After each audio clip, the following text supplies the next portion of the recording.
Welcome to the LinkedIn Power Lab webinar number 41 already. Today we have 21st of January 25, exceptionally on a Tuesday, normally on a Monday.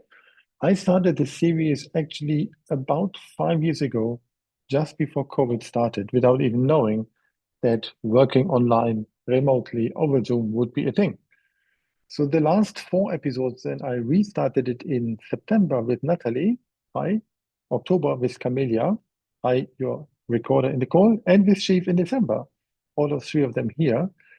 This time I do one by myself, and then from February onwards, I will have most likely again a couple of co-facilitators and guests. And one of them is already in for today, who then will have one episode for me with me together later in the year, and that is Gerald. I thank you for being a co-host, only for accepting those who are coming in. So let's get on to the next slide. So for those who don't know me yet, who have never seen these webinars, my name is Gunnar. I used to work in social media professionally at Hootsuite.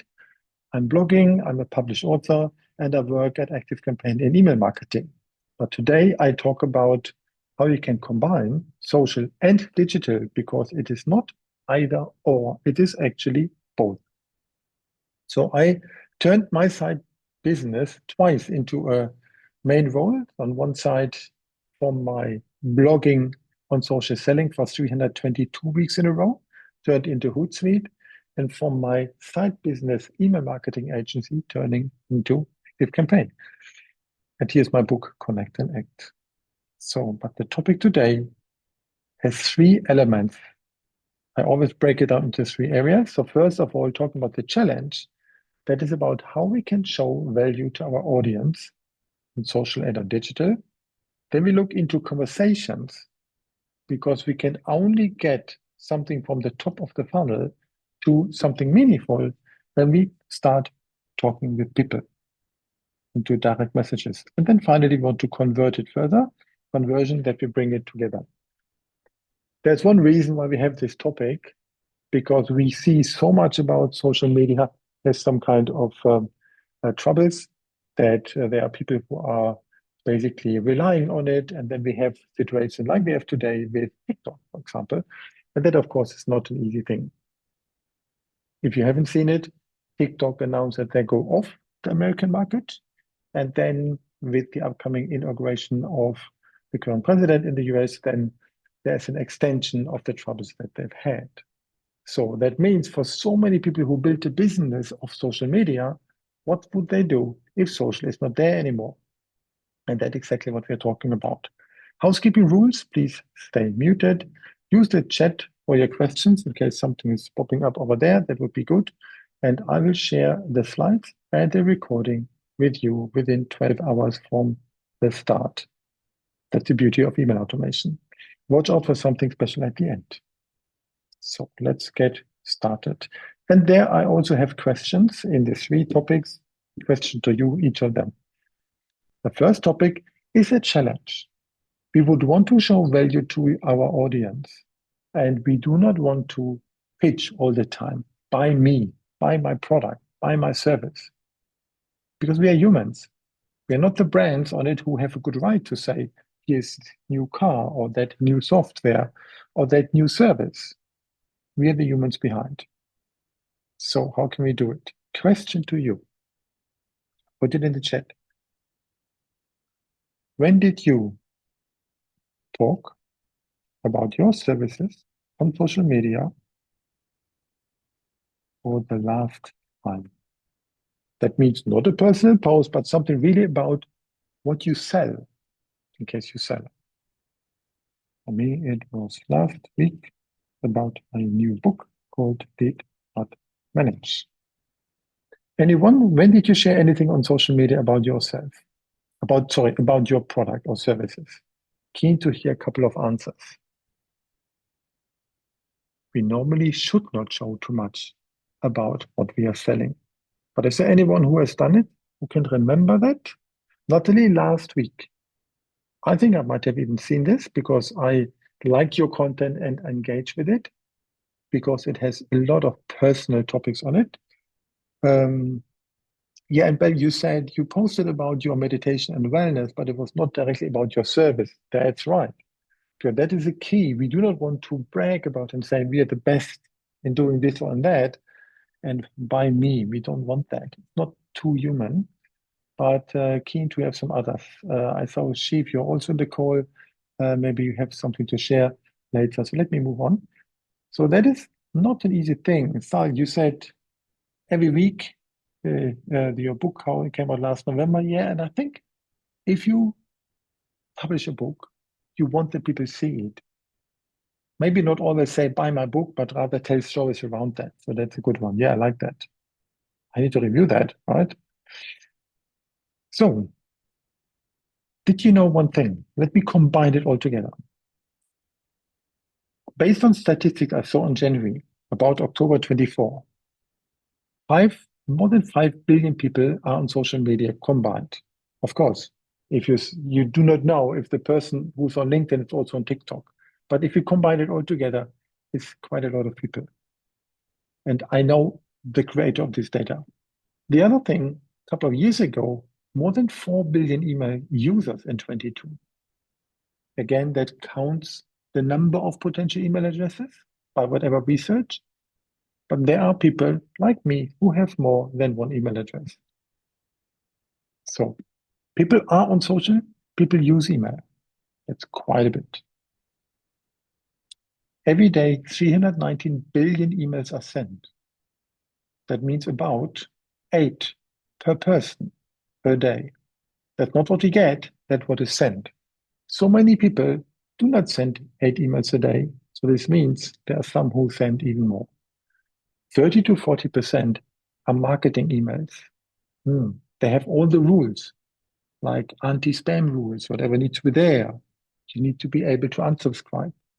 And in many countries, like in European Union, you need to have a proper opt-in process as well. The open rate, a good open rate on email should be around 30 to 40%. And Gerald, you're also an expert on this from your history over this one. I think 30 to 40% these days is quite good. You can achieve this if you do not send emails to everyone in your list, but segment it well. That the right people get the right message. And then the click-through rate should be something like 3 to 5%. Good. Another piece of statistics, half of everyone, according to a study, a bigger one, they buy from marketing emails at least monthly. That might include transactional things like train tickets, but even fashion, where the ticket item is more than $100. But nearly 60% in the US say that most emails are not actually useful. Yeah. So let's combine it with social.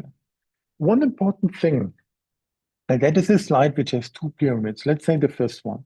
This is one of the called the Buyer's Pyramid from a book called The Ultimate Sales Machine from Chet Holmes. He passed away at my current age. What a pity. What else he would have written a couple of years ago, 12, 13 years ago.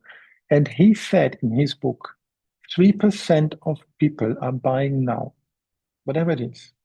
Big research behind. 7% are open to it. But the bottom 30%, they know they are not interested. If we try with our content that we would try to get everyone on social to buy, but we know that only 3% are actually ready to do, then we have the wrong message for 97% of people. That's a lot. So we cannot make that mistake. If 3% are ready now, it doesn't mean that 97% are not buying at all. Just not right now yet. So we need to do something to get them on that. And I'm more on the sales and marketing side, so I'm a big fan of navigating people from top of the funnel or tofu towards the bottom of the funnel. Where somebody turns from a prospect into a nurturing person further into customers and further towards advocates. That is a marketing funnel that we have. In terms of topics that we can place around the journey, we have the content, which is top of the funnel typically, where we talk to our network on LinkedIn, Facebook, Instagram, TikTok, Substack, whatever you have. If we want to convert someone, let's take as an example a financial advisor for a service of $3,000 that they would sell even to an individual or to a company, it doesn't matter in that sense. So $3,000, not per month, but let's say whatever contractual service.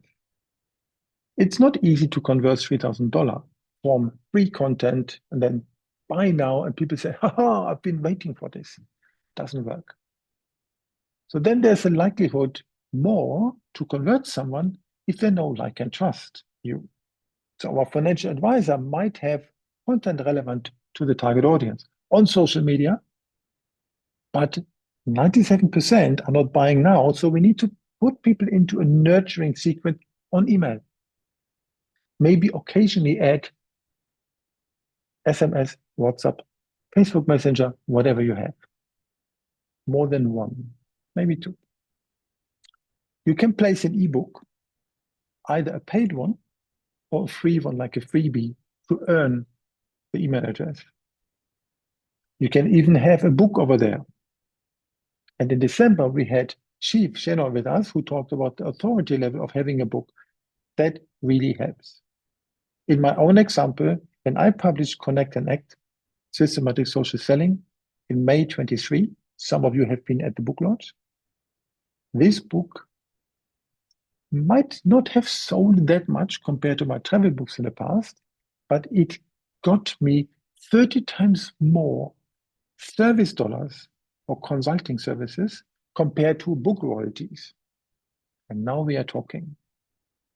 So the book sits higher up in the funnel journey, and it gets further down into selling a program or even an online course in the meantime. When a book is maybe $20, an ebook, free one, or even a paid ebook for $5, the course could be $37.97, and the program can be more expensive. And people get the trust on the way. That is how these two pyramids can work together, but we cannot run it only on social media, especially not when TikTok goes away and we build our business on it. Me, not at all. I'm not on that, but I'm on so many other platforms. Any question on these three pyramids? So I'm a big fan of having triangles on slides. So let me show you a form of, or my method of creating content.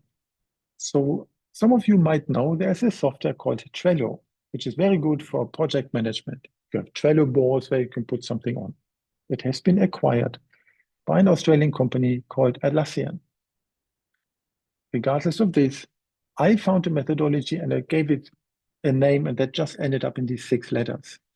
The content that I select to post on social media should build trust. This know, like, and trust factor is so important.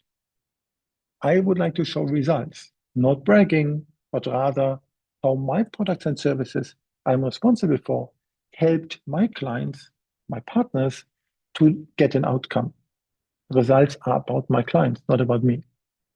I can show enthusiasm about my industry, about my category. I work with partners and I try to show this every day. Can prove what I learn. I can show lifestyle, not my Lamborghini, not my apartment overlooking Sydney Harbour. No, don't have exactly, but rather how I can support those with a life that is around me. And then opportunity, letter number 6, 18%, that can address my product and services, my book, my course, my software. Therefore, I call it Trello. And you see in the middle, that was a tweet when there was Twitter. I put it on there that it looks nice and it's more visible on LinkedIn. If you scroll on LinkedIn, you only see the first 3 lines, like in the post on the right-hand side. But if we add text in form of an image, like in the middle example back then, and even in the right example, you can get a message in a visual form. So further tips, you provide value in all posts for the audience, not for you. You post not more than once per day, unless you repost. See if you do this, to have other people seeing this. You don't pitch. can talk about your product in one of the 6 lines, but you don't pitch hardcore. And you can produce content in batches. There's some people who produce content a whole month in advance. Awesome. Because you're in the zone to create that. The only tricky thing, if you do that, don't just post and ghost. It's scheduled, it happens, I go away. Because then you miss the currency on social media, which is engagement. Sometimes you don't want to prepare and schedule because something can be fresh. So the post on the right-hand side, I posted now 10 hours ago. I think while sitting on the ferry, rented the image in Canva quickly, and then posted it at the ferry wall. Yeah, that's it. And then you have it. You try to work with colors, a nice image, and put your message on. So that's my way of creating content and sharing value. Value in the view of the audience, not just value for me. That's the most important thing. Yeah, the middle of the funnel is the nurturing part, when people are not ready yet to buy, but you want them to get on the journey with you eventually. You need to show them something. You can do this in a certain way on social media, constantly to have the same type of people who like your content, so that's awesome.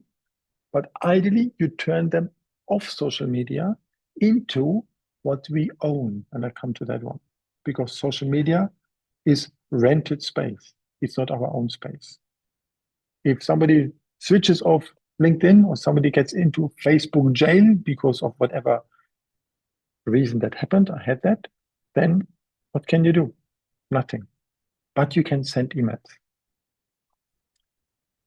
So let's grab this. You can download your LinkedIn contacts, actually your whole LinkedIn archive. I suggest doing it at least once per year. There's a link, and I share this with you. It's the same link for everyone. To go to the settings, you go to data privacy, and there it's written, get a copy of your data. When you do this, you get a zip archive with a lot of CSV files that can come in 2 portions, if not 3. The first portion has something like your own settings, but also your connections. If connections shared the email address, you get that. Awesome. Within 24 hours, you even have all your posts as CSV files. You can open it in Excel or Google Sheet. Not beautiful, but you have your content. You can even take that content from there, put it in one big document like a Google Doc, Word, whatever, PDF, and give it ChatGPT and say, hey, this is how I write. Can you write me some other post based on the tone how I write? And this is where you get it out. Download the contacts, download your archive. So that was the first part. The pyramids, we want to combine social and digital. Topic number 2, before we do this, let's check anyone else writing something. Yeah. Indeed, Steve, you say downloading LinkedIn contact looks very useful. It truly is. And most don't do it. Particularly what you get from it is also your content in an easy, free way. Don't need to have any tools for that. So let's turn content into a conversation, because if you just only post, it's like screaming in a room, not even listening and not further talking. It's no sense. So question to you. Need to put in the chat. Did you already use voice and video messages on LinkedIn? Keen to hear an answer. For me, yes, I do, but not often enough. I think we know how to use voice and video messages on WhatsApp, on Facebook Messenger, but do we really do it this way? So you say no. Well, not much video. Voice only not. The voice can be very convincing, and it can showcase, not showcase, it can, in an audio way, can prove how it is to work with someone. Because you can read the content, you don't know if they wrote it by themselves. You can get an email from someone you do not know who wrote it. But if you hear someone talking, you can feel you want to further talk to the person or maybe not.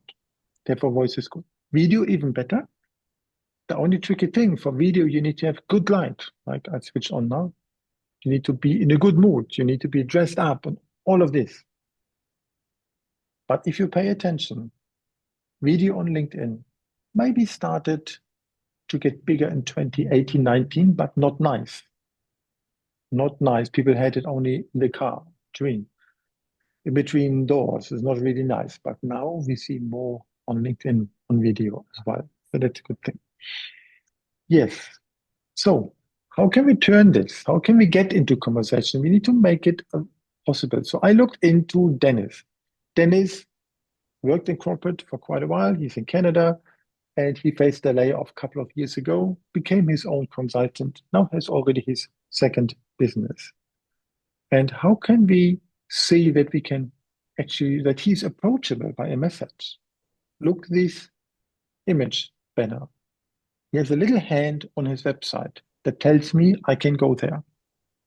Even he has this blue line between his location and the followers, which says, ready to shoot your shot. Oh, that sounds interesting. I click on it. I can send him a message. He's open for that. All good.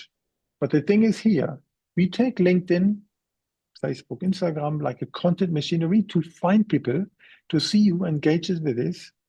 The good thing on social, we know what to find where. The name is always at the same place as is the photo compared to websites.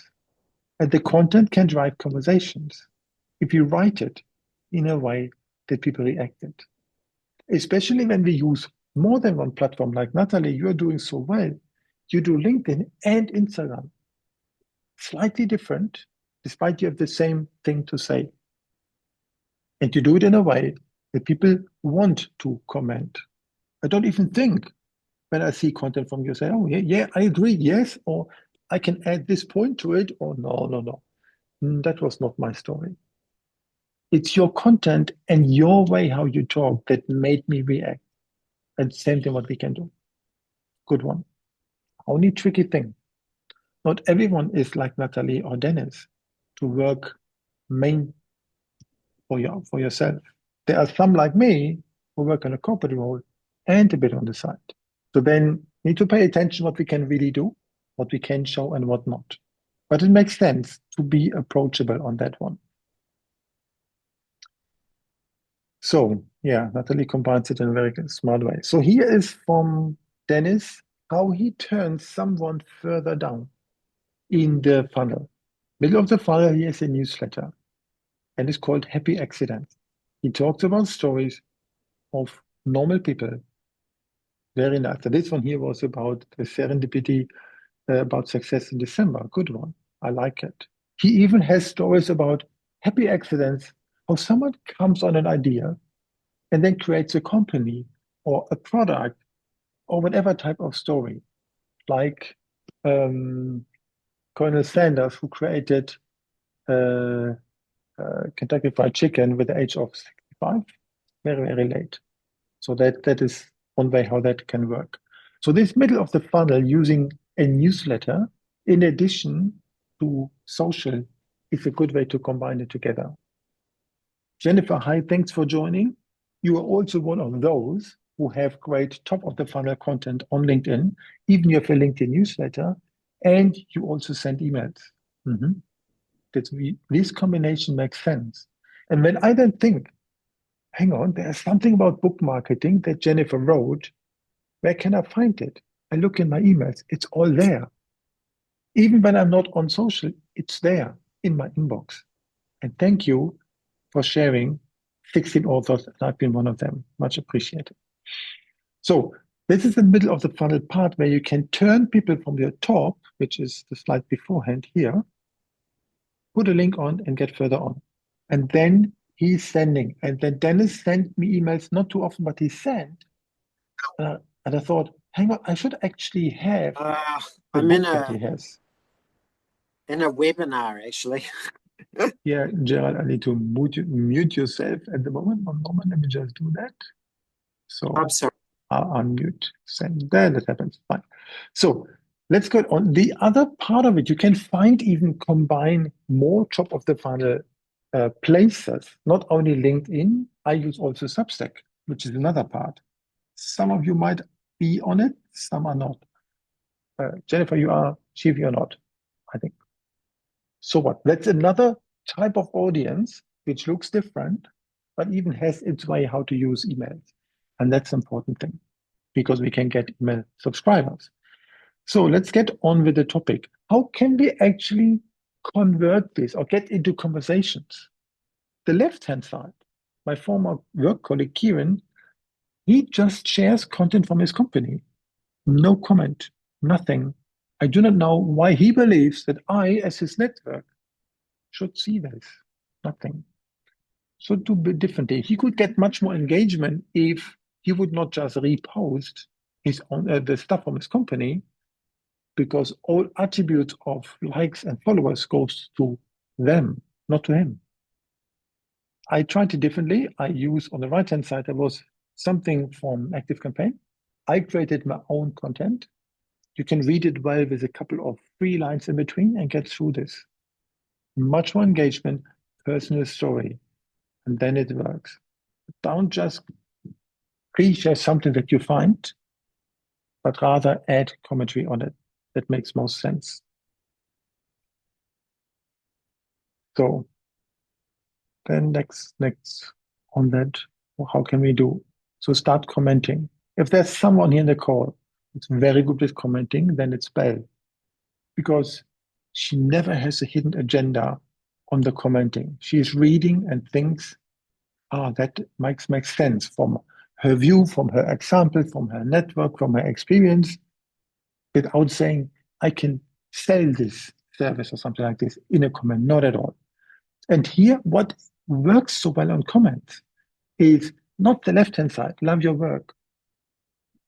Just one word, doesn't really help. But when someone there on the right-hand side, like William, talks about something, and then later, I think it could have been a comment from Natalie, post from yourself, and then further comment. You see 3, 4 lines of content. That's how you build relationships with people, long even before you create your own content. And that makes sense. And not to forget, we are also writers in every shape or form. Before we know how to write content, we can learn how to write beautiful comments. And then need to figure out who are the people who often comment. That's Natalie, how you and I came together because of content and commenting on it. And thank you for being part of my book and for running together a webinar and more and meeting you twice. So it came from commenting. So, but how can we really get into this personal part of it? It doesn't work when we just only connect with someone, which is so easy, just press on connect. It works by adding something in between yourself. Even when somebody connects with me just on the click of a button, I look who they are and found might be good. But then I just don't only accept, but I then add something to it. I do it for one hidden reason.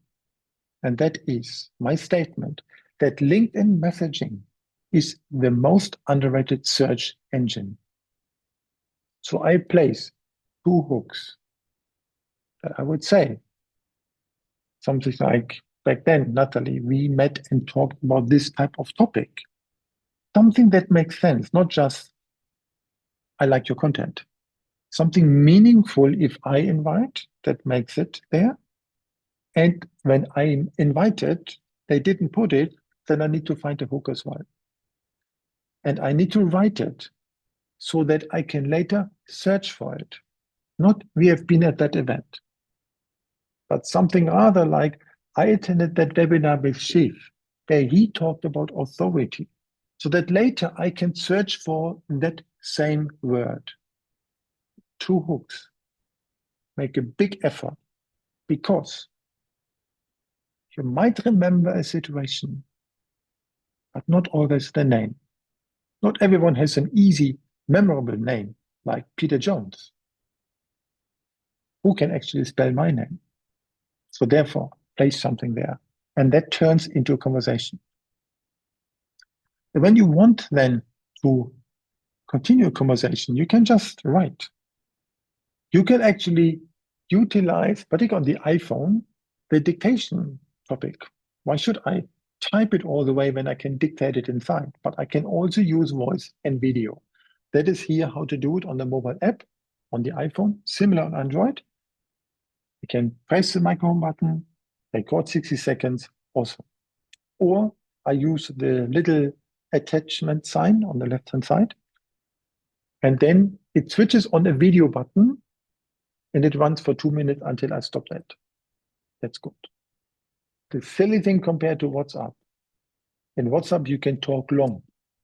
In LinkedIn, only 60 seconds. But it's fine. But do that. Utilize voice. Will be a big surprise. People are also already used to what you say, or let's say what you write. So then they also know how you say it. That can be good. But most people don't do it yet. You might see that I occasionally write reviews of books, including an interview with the author. One of those is Duncan Fish. I met him in 2018, and I think in 19, I've done an interview with him. And he, at that moment, when he has been ready to send me the answers, he didn't have anything to write on. So he gave me 7 responses by LinkedIn messages. It was too early for AI transcription services, but at least I could listen to it and I typed it up. You can really use it for so much. So now let's go to number 3. So we know how to place content in a way that it's attractive, that is valuable, and we can turn this content into conversations. So now let's get it further to where it really matters, and that sits on your emails. As usual, a question to you. When is the last time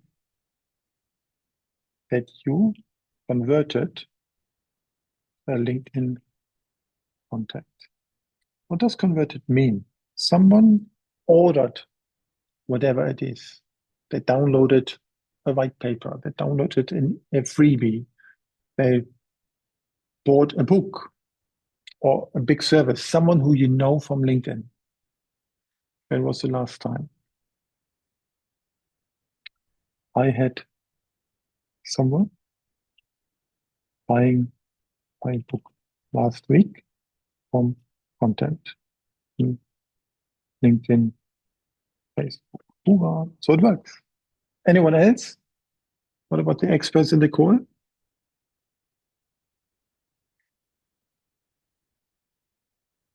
Friday, download the playbook. Yes, actually, your playbook, the one that I see, which is a Notion document about how to do your LinkedIn profile, is actually very good. And Jennifer, you got a coffee over last week. Yes, and that you can turn further. Wonderful. Yeah, it's also the question about the proper offering. I know that. So that then you have something you can convert to. Because imagine you do a conversation just for the sake of talking. Perfect. But then so what? But when you can steer a conversation and find out how you can help in either direction, then you say, from top of funnel content, you nurture them on email, you get them on a conversation. And then they would say, yes, do this or that. And then you might not know if you really like it. I tell you the story. I had someone reaching out to me from Facebook actually about kind of a coach, like a business coach. I don't know, I don't really need. But that exactly is the point. That was $750 a month. No, that particular part I didn't need. It was a nice even discovery call and everything, but I thought, nah, I don't need. So who would I talk to even to figure out if that's what I need or not? I called Natalie because you know me from my content, from what I'm doing. And then we had the discussion. So even that is some kind of conversion because I'm well into your ecosystem and I know, like, and trust that you are the one who can get me the advice. if I should do the other thing or not. So I didn't buy them, but I rather work with you from your content and the commenting. So it really is powerful to build this know, like, and trust factor on that. So let's have a look how it looks like. So a modern newsletter, email newsletter, what you send, of course, needs to start somewhere.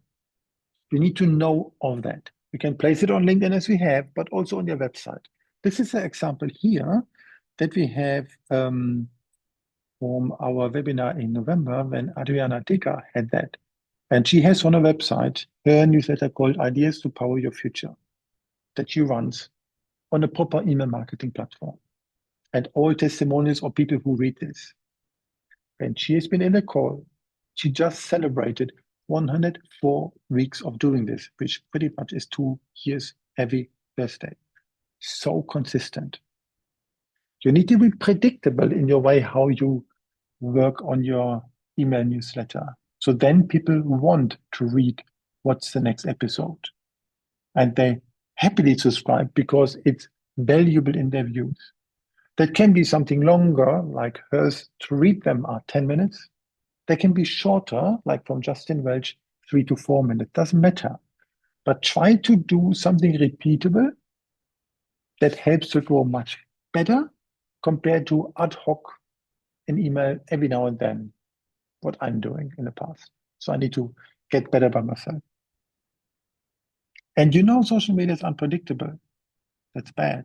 So here, try to be consistent with the same thing, deliver value over promotion of your own stuff. And then you can also add segmentation that the right level of people get it. If you build a list of 1,000 people, you send everything to the same 1,000, but 500 never even responded, ever. Why sending them? Send just to the 500. Then the open rate of those 500 is much better than from the rest who never opens it anyway. And that helps the deliverability. And try to be personal. The best example of a personal newsletter, what I've seen, and Gerald, you know where I'm coming from. Imagine you're a travel agency and you find as a client my mom and my late father. My mom loves summer sport. Sorry, other way around. My mom loves winter sports and my dad loved summer sports. The same email, the same approach.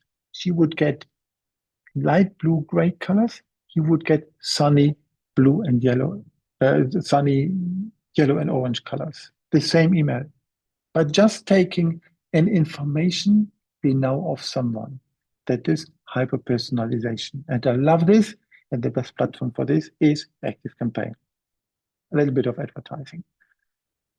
But you want that people respond back to a newsletter. So you need to make it as meaningful as you can. And ask them what they want to read. Not just send them. Talk to them. That's important. That's how you go from the very top of sending social media and down, and the likelihood that they respond back and find your service and product reasonable, applicable in that moment is very high. So where can you place it? So I have mine here on LinkedIn on the top part of it. You click on View My Newsletter, which is like a button. Then you can get it. And it goes straight into my Substack. That's my newsletter, which I have there. And the beauty of doing this, and that's only in Premium, as a button, it comes in every single conversation. See here, Chief, that's you. You have there, book an appointment as a call to action. Justin has View My Website. Same for Matt. And I have View My Newsletter. It's one way how you turn this down into the newsletter part of it, how you combine social to digital. How to do it? For those who have Premium or Sales Navigator, you can create here, go to a custom button in the normal settings. You can have a button to display, which is then View My Newsletter. You can check the 6 different options, and then you can define where it goes. So here, writing in cafes is my newsletter on Substack. The alternative to this one, that's what Adriana has. Not only her, Bell, I know you also have that.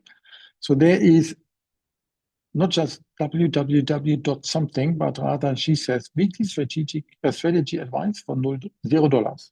You click on it, and that goes accordingly to her newsletter, the one that I showed you before. That's good.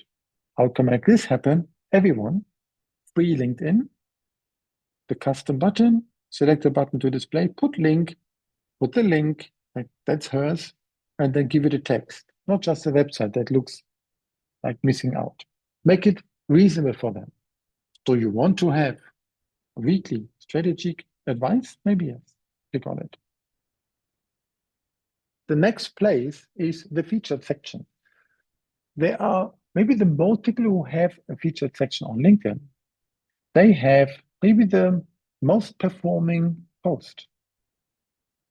So I had the pleasure to host an event in Melbourne in end of November last year. Thank you, Natalie, for coming. And there I have this, like my content. But Adriana is more clever. She has there a link from here that goes exactly to a newsletter. And look, the message, see you in your inbox. Wow, that converts. And of course, she has a one-on-one that people can book her. $350 per hour. Okay, so that's one way to do it. The other way to do it, yeah, that's what I said here. My example, I put content. Back then when I joined ActiveCampaign, a couple of people liked it, and there's even more who can see it from here. Someone else had it on the bottom here. Don't even recall who it was. Also put it rather links than posts. That's fine. Or here. And then how else can you place it? My post, you can see there's always there in blue, view my newsletter. Natalie, that was our meeting in Sydney. My surprise. Thank you. You can create engaging posts and tell a story that the consequence of that is that you take people from social into digital, into your website or your newsletter, and even an image collection on the right-hand side. That was me volunteering at Open Coffee Sydney, where, yeah, there was even, you see the three people below in the post. The left one is the CEO of Fishburners, that startup community in Sydney. So this content can be written in a way that images pay attention. The first 3 lines or 2 lines are there that you want to click on more. And when you do it, there is a way that tells you where to find more so that people want to get there. That's a good one. Maybe that's a question at the moment. Yeah, how would you go about finding your audience to ask them what they want? You do this either on LinkedIn here, simply asking questions in your post. I think you do it actually, so that you want and entice people to comment. And that of course works. There's nothing to do with paid LinkedIn or not. There you can find and get into conversations. Alternatively, or in addition to this, you direct them into your own services. You don't create a post based on a link that goes away. You keep the attention in the post, but you can have a link to your newsletter or to your website in the first comment. Or when you believe you get more comments that people otherwise won't find it, you can, after posting, place it inside of the post. Then people read the post, they say, oh, that's what you want. You click on it, and then you go away from social to digital. That's how that works. It's also written in my book. So you asked, how would you give an example on how you link the audience to the services? Yeah, that I do in the same way as I just mentioned. I take it from the post, maybe the one on the any of those, like on the right-hand side where I talk about Open Coffee. And then I have inside the post a link which goes to what the call to action should be.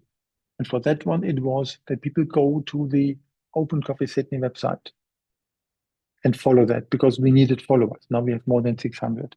So whatever it is, you can place it in the content, in the post, or in the comments. And imagine someone writes a nice comment and said, hey, thank you for sharing. How can I learn more? People might want to say that. And then you only have to respond. I sent you a direct message, DM, or you find it here and you place a link. The key is to get conversations. And even there, have a look. On the left-hand side, when Natalie and I met as part of my 42 coffees, we have 91 people outside of me who liked it. I can see who they are. 42 comments, 1 repost. That was Natalie, but 42 comments. Maybe half is my responses to it, but surely more than 20 I can then follow up. It works better if I only post 3 times a week or twice, not twice per day, because then it can be a full-time job. I know that. But still, if you see people liking this, who are they? Figure out who they are. That makes sense. Talk to them. Maybe you see they comment more often and you can build relationship. Here's another example. That's what Adriana had. She said, hey, my newsletter turns 2 years. Want to up your email game? Get the pre-written launch email sequence for normally $20, now $14. I bought that. Awesome. Do you want to have a struggling with your strategy? Buy this, or otherwise save up to this. So this is really a post that she have done back then, where she said, hey, here are my services. This exceptional thing, but we normally don't do, but here she really has it in there. So that was one thing what she has done before the newsletter came out to get excitement on it. And then afterwards, a couple of days afterwards, on Monday after the Thursday, she tells the story of what was in the newsletter. Last week, I broke down the 1,000 true friends concept and explained how you can do it. Today, miss that issue? Grab it here. Awesome way to really convert. Yeah, that exactly, I think, should answer that. Thank you for the question. Content was there. So, but how can we do it? Because we have only so much time in the day, and that makes it so tricky. So here is a 30-minute per day challenge that I wrote in September, October. Some consistency and follow-up drives conversation into the right direction. So there's an inbound part to an outbound part. Inbound, all about messages. You need to get, and on LinkedIn in particular, like in Gmail, you can put a star to a message to say if this is important. But that's only part 1. And then later in the day or within 48 hours later, you check who are those that you put a star on, that you really follow up. Otherwise, it's forgotten, which for many people is the default. Accept requests from people, but check who they are, introduce yourself, or maybe introduce them to someone else. I talked to one professional from the US today, and I thought he could be a good connection to a colleague of mine. Bingo, done, and both are happy. Check the content engagement or comments. Even if you're on the bus, you're reading on the phone, write down on paper who are those people that you want to follow up with. That's important. You can even react to birthdays and changes, what they have, let's say a new job or whatever. Do we react to birthdays? Normally, we do it. So we have Honza here from Czech Republic.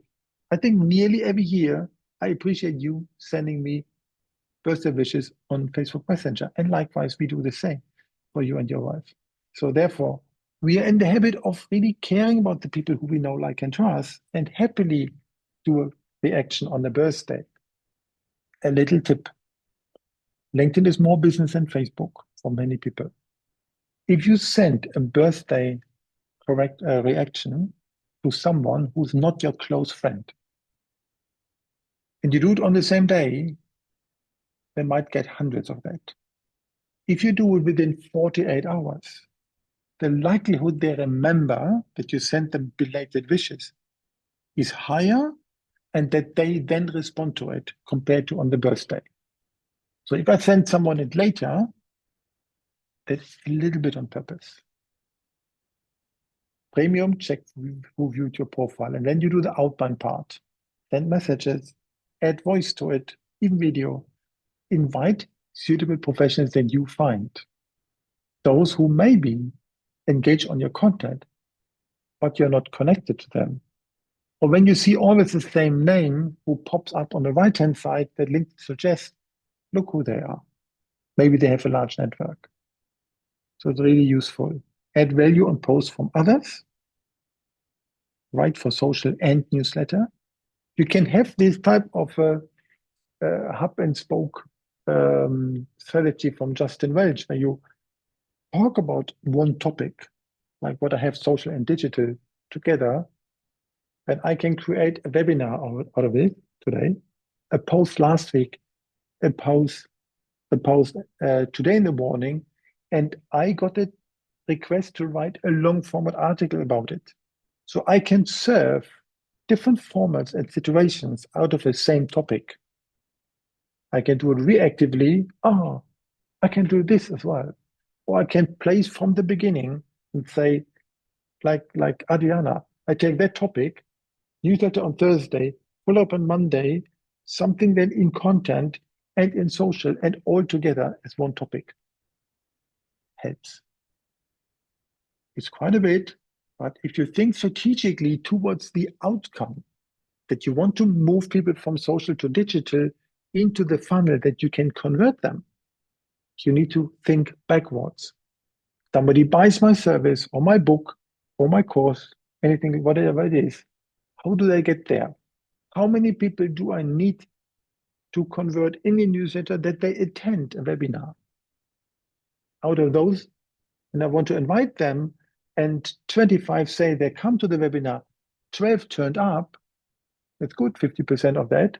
But maybe on my list, I had 100 who are asked, or whatever the number. The more experience you can get into the number game, and then you know, don't invite 2 days in advance, but maybe 3 weeks. So, one question more. Where do you put the star? In a message, like you do in Google. Same thing. On a LinkedIn message on mobile and on desktop, there's a little star, and there are also 3 dots where you can star a conversation. And they have a little golden star. You can filter in LinkedIn to show only the start type of conversations. Easy. Good thing. Thank you, Google, for showing LinkedIn how that works. So, nearly up to the hour. So let's go. How to use LinkedIn to combine social and digital. Let me summarize what I said. So first was the challenge. You want to show value to your audience.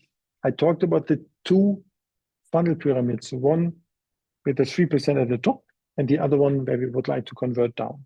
We talked about a model to have different letters for your content to choose from and download your LinkedIn archive. Do it once per year is worth having, really is. It's flat files, you can do something with it. The second one, you want to turn content into conversation, into direct messages, that we can build different type of touch points with our audience in the profile that they find it, and then to your audience through your newsletter, and get every piece of content into a conversation. Takes a while. Just don't do it when you drive. Stop driving, take public transport, then you can do it. I know not everyone can, but I'm happy for that. And then the third part, to do a conversion, that somebody signs a contract and buys something, you can transfer your activity where it really matters. And use the buttons, the feature stuff, content, all of this one, and run newsletter campaigns. Really think about what pieces of content strategically help. And if you do not know, ask someone in that industry. Ask someone who's an expert on email marketing, like Gerald, who is in the call. Ask someone who is an expert on converting social, like Natalie in the call. And ask someone who thinks about further authority in terms of book marketing, like Jennifer, myself. So that's this. And the only thing that I have, I do not want to sell anything on the call as such, but if you haven't seen my newest book called Lead Not Manage, that's a collection of 5 fictive stories. One of them plays in the startup ecosystem in Sydney, and that talks about partnership, and it talks about conversion, talks about audience building, and all of that one. Another one called Pleasure to Profit talks about how you can bring someone across this pyramid from top of the funnel to the bottom. Their financial advisor struggles to sell a $3,000 service from free content on social media and nobody buys it. So he places an easy understandable, easy creatable online course on the journey. And exactly that's what I've done. So that is what I wrote about in that particular story. It's a fictive story, but every character of that story, Pleasure to Profit, exists in real life as well. It's quite funny. So that's what I basically hear. Yeah, I even have a course for that particular story, Pleasure to Profit. Maybe I sent some email about it as well. So that's what I wanted to share for today. Any question before we wrap up from anyone in the audience? Anyone who's there? Gerald, thank you for remaining. Ed, Honza, Natalie, Olin, Steve, Sal, Chief, Camilla, anyone, any question further? Gunnar, I wouldn't mind you just going over that last part. You said when you talked about the summary and you talked about challenge navigating between the funnels, conversation turning likes and comments into direct messages, build your upping your profile. The last part of that, this part, number 3. I just wanted you to recap a little bit that conversion part in number 3, if you don't mind. Yeah, that is just a summary of all of this, what I said beforehand, that you place strategically touch points on your LinkedIn profiles where it can turn to your website or to your newsletter so that then people want to read more from you, also within the content or in the featured section. You have parts of it, but you don't have it full. Then you create regular email newsletters because you own that, not social media, where sometimes people don't even look at it and what can you do? But you can send emails.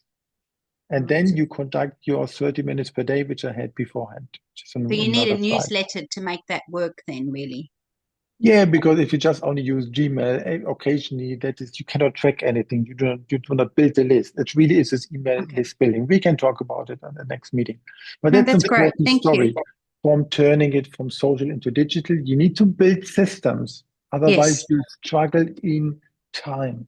You will never make it, and then people give up, and that makes no sense. Thank you. That's basically what I wanted to share here in that sense. And if anyone doesn't have my book yet, would appreciate. What I've done with that book, actually, instead of only having it on Amazon, where it is, of course, I also created what I call a bottomless book bundle. Bottomless in the sense that I can always add something to it because it's a digital book as well. Beyond Amazon, on that link, you can get this book together with Connect and Act as a digital, like a course basically, but it is a digital download for that. If I change the book, I add another story to it or more images to it, then you can always have the latest version of that. And that's a good thing about it. Yep, so that's what I wanted to share for today. You will receive the slides and the recording within 12 hours from now. So any further question? Otherwise, please let me know. And I'm happy to read back from you. Really quick one, Gunnar. Well, first of all, thank you for an amazing webinar. I really enjoyed it and so many tips. I wanted to ask you, you know how LinkedIn has its own newsletter as well? Yep. And so we've got the newsletter that sits outside of LinkedIn and newsletter that sits in LinkedIn. What has been your strategy for that? Do you post it to both? No. So first one, what I observed, the LinkedIn newsletter itself, which is the traditional LinkedIn articles, the long format articles with an umbrella on it, I have done it for one particular topic only. That is my book reviews. For this. My newsletter, what I send every week, I call it Casual Coffee Catch-up. I have this on Substack. The beauty of the LinkedIn newsletter is one, people can see this outside of my control.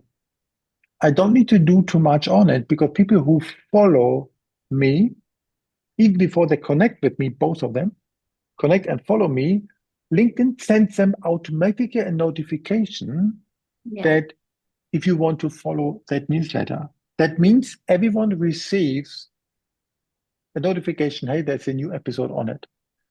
And what I observed is that 40% out of those people, I don't even know. That's beautiful.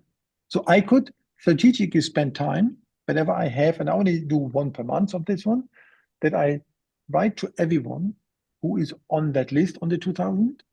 I'll check who, I don't know, whatever, or who engage with it, and they can get into direct conversation because they have a reason that they follow this and they don't know how they unfollow. But my purpose is I take a different approach of a topic compared to my email newsletter. Then I can build different audiences. The key question here is audience building. That's where newsletters are from. Getting subscribers. And think the reverse engineering approach. What will happen if someone decides to unsubscribe? That can happen. If they unsubscribe from my Substack, okay, but they didn't unsubscribe from my LinkedIn newsletter. That's a good thing. Yeah. And vice versa. So you can play both in a different way with different type of topics. So that is not the same, because that would be silly, in my view. Love that strategy. And I was thinking about how to distinguish that. So that's why I was asking you that question, like really get strategic around what the subscribers on LinkedIn, and it could be an extension of a post that you've done, but making it a bit deeper and then doing that on LinkedIn, and then your own pillars or foundational pillars on the email, your own email. Exactly. That's a good way how you can have different parts, because as we know, the posts on LinkedIn are shorter. On Instagram, you would have even less text on it, but you would like to elaborate a little bit longer on it. So I'd sometimes take even posts from my regular LinkedIn posts. Think about some of the 42 coffee posts, which might have only so many words as a normal post has. But then, 200 words, 250 maybe. But then I take a longer version into my newsletter. Yeah, that's possible as well. Particularly when I see it working well on LinkedIn, it resonates with people, I can elaborate more on. Or, I've done that once, the webinar we had about newsletters with Adriana. I took that, I went in my mind through the slides, even on the computer, I looked at it again, and I wrote an article about the whole webinar. And that is my most performing article on my Substack. So that also makes sense. There are platforms, there are long format works. That is LinkedIn newsletter, and that are places like Substack. But if you send to people just normal emails, very long ones every day, out of the blue, they might likely press on unsubscribe. So there's a bit of art and science to it. Yeah. On that note, Gunnar, why do you think that was the best one on Substack, the best post you had, the one you just described, based on the based on your newsletter, LinkedIn webinar not LinkedIn, but webinar like this from Adriana? Very simple. If you count likes and comments together, which builds engagement, that was my highest performing one, just by the numbers. Oh, just by numbers. It wasn't because of the manner or the topic that you selected that was very popular, that everyone wants to know about, kind of thing. It also had a good topic. Yeah, that's what I thought, But it goes both hand in hand, of course. Yes, so thank you everyone for joining. Thank you for this one, and also for the discussion. Appreciate, and happy to share the content with you shortly. Thank you.